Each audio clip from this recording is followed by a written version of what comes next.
Keď som bola malá, moje hrdinky boli veselé, nevinné a krásne, obete zlých ľudí a mali jedinú šancu na záchranu princa.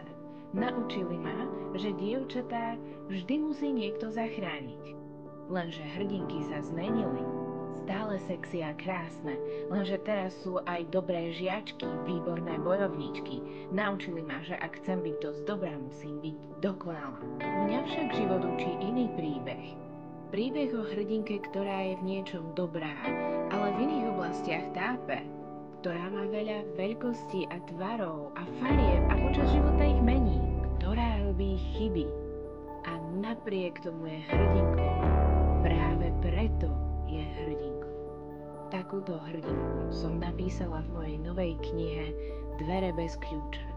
Písala som ju pre každú jednu z nás, ktorá kedy verila, že na to, aby bola hrdinkou, musí splniť nedosiahnuteľné ideály. Pre tú, ktorá sa hanbila za svoju jedinečnosť a nevidela silu, ktorá v nej drieme.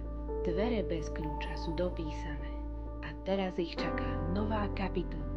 Taká, ktorej súčasťou môžete byť aj vy. Čo to bude? Dajte follow na Kút sveta a buďte medzi prvými, ktorí sa to dozvedia, lebo každé dievča môže byť hrdinkou. A je naše právo poznať cestu, ako ju v sebe nájsť.